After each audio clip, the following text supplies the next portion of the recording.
কেমন আছো বন্ধুরা? আমি গৌরব চ্যাটার্জি, আমি একজন সাইকোলজিস্ট। আজকে আমি পড়ব সেই দ্য সিক্রেট বইটির যে রাইটার রন্ডা বার্ন, তারই আরেকটি বিখ্যাত বই দ্য পাওয়ার, তার বাংলা ভার্সন শক্তি। এটার থেকে আমি কিছু তোমাদের পড়ে শোনাচ্ছি। এর মধ্যে যেটা উল্লেখ করেছেন যে কোনো কিছু ম্যানিফেস্ট করার ব্যাপারে, তো এখানে দ্য পাওয়ার মানে শক্তিটা কি না, ভালোবাসার শক্তি। আমি যেসব জিনিসগুলো ভালোবাসি সেই শক্তিতে, সেই ভালোবাসার শক্তিতেই সেই জিনিসগুলো আমার কাছে আকৃষ্ট হয় বা আমি পেতে পারি সেগুলো। এই ব্যাপারে কি বলছেন যে বলছে একটি সুনির্দিষ্ট আকাঙ্ক্ষাকে জীবনে নিয়ে আসার জন্য তোমাকে সৃষ্টির কিছু সহজ ক্রম অনুসরণ করতে হবে।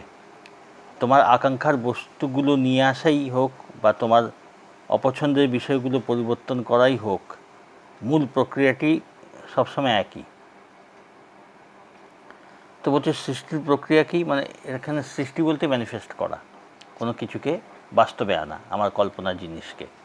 তো কি বলছে, এটাকে কল্পনা করো, অনুভব করো, গ্রহণ করো। এটাই হলো তিনটে প্রক্রিয়া কোনো কিছুকে আকৃষ্ট করার জন্যে। প্রথম হচ্ছে কল্পনা। তোমার মনকে কেন্দ্রীভূত করো এবং কল্পনা করো তোমার কি আকাঙ্ক্ষা। ভাবো তোমার ইচ্ছের সঙ্গেই তুমি আছো। কল্পনা করো তোমার সেই ইচ্ছে অনুযায়ী তুমি কাজ করছো। কল্পনা করো তোমার ঈপ্সিত বস্তু তুমি পেয়ে গিয়েছো। এই একই নিয়ম, যেগুলো কল্পনা করতে হবে যে কি চাইছি, পরিষ্কার করে সেই ইমেজ আমাদের মাথায় থাকা দরকার, যে এই জিনিসটা আমি চাইছি। সেটাকে অনুভব করো এবং কল্পনায় দেখতে থাকো তুমি পেয়ে গেছো, মানে সেই জিনিসটাকে তোমার আয়ত্তে এসে গেছে। এটা প্রথম নিয়ম বলছে। সেকেন্ড বলছে অনুভব করো। যখন তুমি তোমার ইচ্ছের কথা ভাবছো তখন সেই ইচ্ছের ব্যাপারে নিশ্চয়ই ভালোবাসা অনুভব করছো। কল্পনার সঙ্গে সঙ্গে অনুভব করছো তুমি তোমার ইচ্ছের সঙ্গেই আছো। তুমি অবশ্যই কল্পনা করছো এবং অনুভব করছো যে তুমি তোমার ইচ্ছে অনুরূপ কাজ করছো। তুমি নিশ্চিতভাবেই ভাবছো এবং অনুভব করছো তোমার ইচ্ছে পূরণ হয়ে গিয়েছে। তোমার কল্পনা তোমাকে সংযুক্ত করবে তুমি যা চাইছো তার সাথে। তোমার ইচ্ছে এবং ভালোবাসার অনুভূতি সৃষ্টি করবে চুম্বকত্ব, এবং সেই আকর্ষণ শক্তি তোমার ইচ্ছেকে টেনে আনবে তোমার কাছে। তখনই সৃষ্টির প্রক্রিয়া তোমার কাজটুকু সম্পন্ন হবে। তো কল্পনায় হচ্ছে প্রথমে ক্লিয়ার কাট মাইন্ডকে একটা ইনস্ট্রাকশন দেওয়া যে তুমি এটা চাও এবং তুমি ওটা পেয়ে গেছো, এটা তো আছেই। অ্যাকচুয়ালি প্রথম যেটা ধাপ হচ্ছে কল্পনা, সেটা কল্পনা করে তুমি ক্লিয়ার কাট মাইন্ডকে একটা ইনস্ট্রাকশন দিচ্ছ যে আমার এই জিনিসটা চাই। ওইভাবে তুমি জীবন্ত কল্পনা, যত ন্যাচুরালি কল্পনা করা যায়। তারপরে যে অনুভব, সেটা ওটাকেই একটুখানি গভীরভাবে, যে কল্পনাটাই যখন আরও গভীরভাবে তুমি ডেপথে গিয়ে যখন কল্পনা করছো, অনুভব করছো, তার উপর একটা ভালোবাসা আসছে। যেই জিনিসটা তুমি ভালোবাসছো সেটাকেই তো তুমি কল্পনা করে দেখতে চাইছো, আনতে চাইছো। তো তার প্রতি যে অনুভব, ভালোবাসার একটা অনুভব, সেটাকে পাওয়ার যে অনুভব এবং অনুভব করা যে তুমি তার মধ্যে রয়েছো, সেটা পেয়ে গেছো, তার ভেতরে ঢুকে রয়েছো, একদম সেটাকে নিয়েই রয়েছো, এরকমভাবে যখন তুমি অনুভব করবে, ফিলিংস, ওটাই হলো কাজের। তো ক্লিয়ার কাট ধারণা থাকা দরকার কল্পনা। তারপরে হচ্ছে তুমি অনুভব করছো তুমি সেই জিনিসটাকে কতখানি আন্তরিকভাবে ভালোবাসছো, তার উপরে মন রাখা, সেই ভালোবাসার যে আকর্ষণ তার উপরে টান রাখা, ওটাই কাজ করে। থার্ড হচ্ছে অ্যাকসেপ্টেন্স, গ্রহণ করা। ভালোবাসার প্রবাহ তোমার আকাঙ্ক্ষাকে তোমার কাছে নিয়ে আসার জন্য প্রকৃতির দৃশ্যমান এবং অদৃশ্য শক্তির মধ্যে দিয়ে কাজ করবে। পরিস্থিতি, ঘটনা এবং মানুষকে ব্যবহার করে তোমার ভালোবাসার জিনিস পৌঁছে দেবে তোমার কাছে। তোমার আকাঙ্ক্ষা যাতে সত্যি হয় তুমি নিশ্চয়ই তোমার অন্তঃকরণ দিয়ে তাই চাইবে। আকাঙ্ক্ষা হলো ভালোবাসা, এবং যতক্ষণ না আকাঙ্ক্ষা তোমার হৃদয়ে জ্বলন্ত হয়ে উঠবে ততক্ষণ ভালোবাসার প্রবাহকে সাজানোর মতো যথেষ্ট ক্ষমতার অধিকারী তুমি হবে না।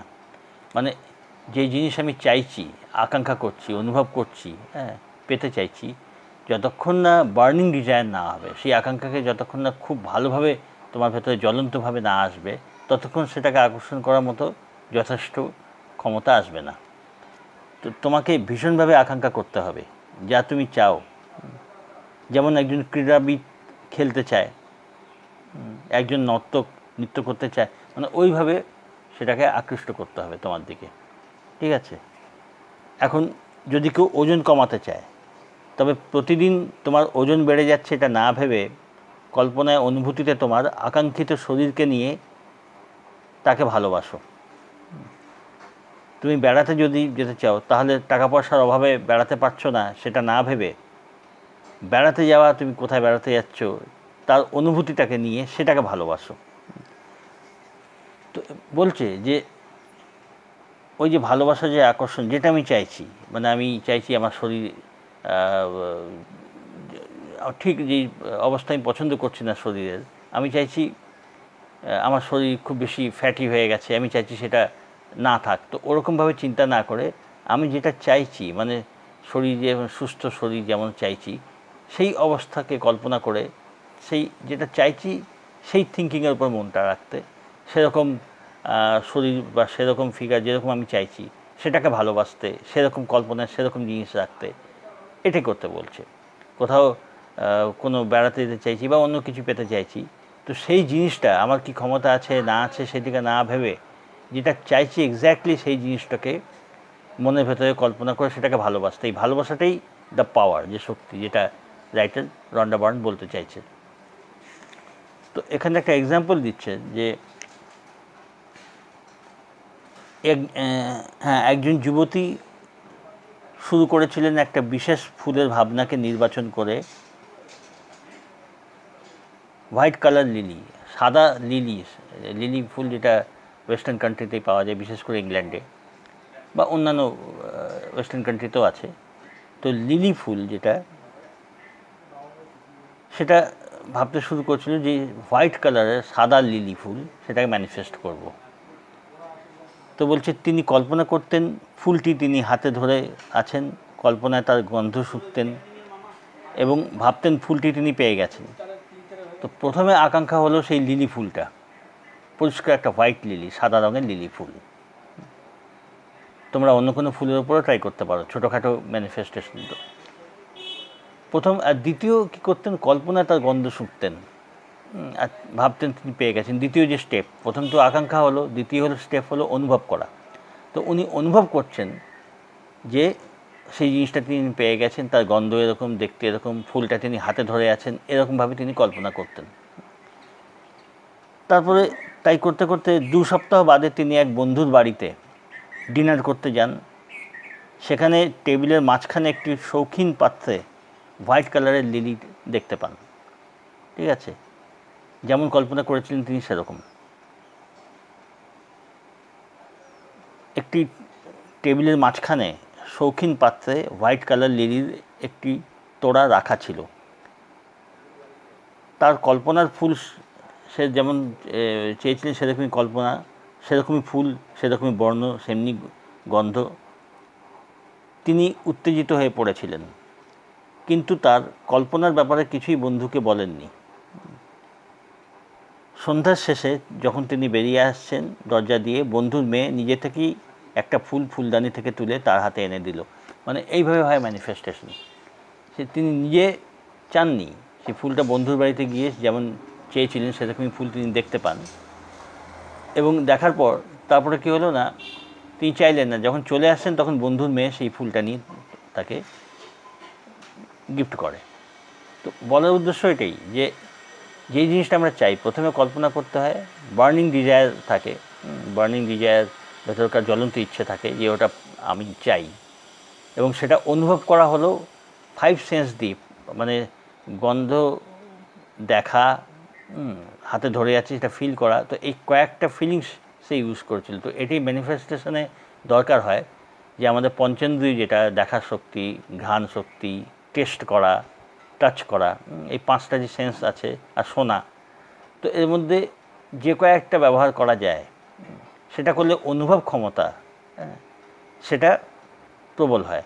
যেমন কল্পনা সে দেখছি, আমি সেই জিনিসটা দেখছি, কল্পনা আমি টাচ করছি সেটাকে, গন্ধ শুকছি, তো কয়েকটা সেন্সে ইউজ করেছে, ফলে তার অনুভব যেটা সেটা আরও স্ট্রং হয়েছে, ফলে জিনিসটা পেতে তার বেশি সময় লাগেনি।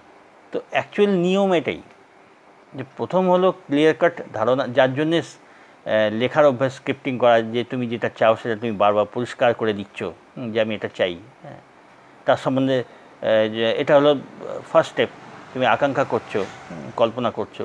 সেকেন্ড স্টেপে আমরা কী করি না, সেই জিনিসটা অনুভব করা, যে ওই জিনিসটা পেলে কীরকম আনন্দ হবে, জিনিসটা টাচ করতে কীরকম, এমনকি যে স্ক্রিপ্ট লেখা হয় তাতেও লেখা হয় সে সম্বন্ধে যেসব ভালো ভালো ফিলিংসগুলো আসছে সেগুলো লেখা, সবই অনুভবটাকে ভালো করার জন্যে। এন্ড রেজাল্ট মানে জিনিসটা পেয়ে যাওয়ার পরে তোমার মনে কীরকম মানে এনজয় করবে, আনন্দ করবে, সেটা লেখা, কল্পনা করা সেরকম এটা। আর নিজেকে অ্যালাউ করা, যে হ্যাঁ আমি এটা গ্রহণের জন্য তৈরি, এটা একটা বড় ব্যাপার। অনেক সময় অনেক জিনিস আমরা ভালো অনুভব করছি, কল্পনা করছি, কিন্তু পাওয়ার জন্য হয়তো ভেতর থেকে পুরোপুরি প্রস্তুত হতে পারছি না। সেক্ষেত্রে কিন্তু এটা একটা ফ্যাক্টর, গ্রহণ করা। গ্রহণের জন্য নিজেকে কখনো কখনো বলতে হয় যে আমি এটা পাওয়ার জন্য রেডি, প্রস্তুত, এই জিনিসটা আমি গ্রহণ করতে রেডি, এটাও নিজেকে কিন্তু বলতে হয়। তখন ওই জিনিসটা পাওয়া আমাদের কাছে আরও ইজি হয়ে যায়। তো এই একটা এক্সাম্পল আমি পড়লাম, আশা করি তোমাদের ভালো লেগেছে। আর তোমরা যারা ল অফ অ্যাট্রাকশন বা এই সম্বন্ধে পার্সোনালি সাজেশন চাও, ডেসক্রিপশনের নম্বর আছে, আর তোমার পার্সোনাল গাইডেন্সের জন্য ওখানে মেসেজ করতে পারো হোয়াটসঅ্যাপ নাম্বারে, যিনি আমাকে অ্যাসিস্ট করেন গায়ত্রী ম্যাডাম, তার সাথে যোগাযোগ হবে। আর খুব নমিনাল একটা ফিস রাখা হয়েছে, সেটার বিনিময়ে তোমরা আমার সাথে টেলিফোনিক যোগাযোগ করে গাইডেন্স নিতে পারো। ঠিক আছে, ভালো থেকো, সঙ্গে থেকো।